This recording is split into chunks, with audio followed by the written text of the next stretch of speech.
City India news Telugu.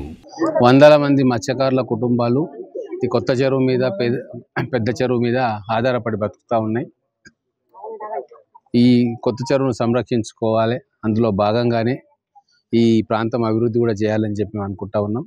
ఈరోజు ప్రపంచ మత్స్యకారుల దినోత్సవ సందర్భంగా ఈ కొత్త చెరువులో ఎప్పుడు వేసినట్టుగానే ఈరోజు చేప పిల్లలను విడుదల చేయడం జరిగింది. దాదాపుగా 16,000 చేప పిల్లల్ని ఈరోజు కొత్త చెరువులో వేయబోతా ఉన్నాం. ఇక్కడ ఉన్న మత్స్యకారుల కుటుంబాలకు అది జీవనోపాధి అవుతుంది.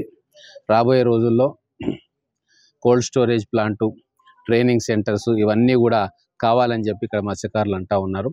గౌరవ మంత్రి శ్రీహరి గారి దృష్టి కూడా దీన్ని తీసుకుపోతా ఉన్నాం. ఖచ్చితంగా రాబోయే 2-3 సంవత్సరాల్లో ఇక్కడ మత్స్యకారులకు కావాల్సిన అన్ని వసతులు కూడా కల్పించడానికి మేము ప్రయత్నం చేస్తాం. ఖచ్చితంగా మా కాంగ్రెస్ ప్రభుత్వం మత్స్యకారుల సంక్షేమానికి కట్టుబడి ఉంది. అందుకే గతంలో ఉన్న చేప పిల్లల సైజు కంటే కూడా 3 ఇంతలు ఎక్కువ సైజు ఉన్న పిల్లల్ని ఇవ్వడం జరిగింది.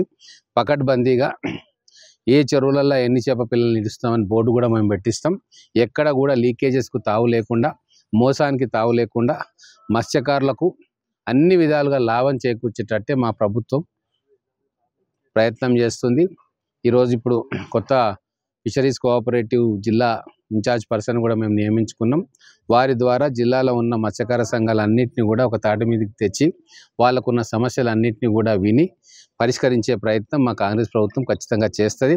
ఇంకో మంచి విషయం ఏంటంటే జిల్లా ఎమ్మెల్యే గౌరవ వాగిటి శ్రీహరి గారే ఈరోజు ఫిషరీస్ మినిస్టర్ కూడా ఉండడంతో ఖచ్చితంగా రాబోయే రోజుల్లో మత్స్యకారులకు సంబంధించిన అన్ని సమస్యలను కూడా మంత్రి గారి ద్వారా పరిష్కారం చేసుకుంటామన్న నమ్మకం ఈరోజు మహబూబ్ నగర్ జిల్లా మత్స్యకారులకు వచ్చింది.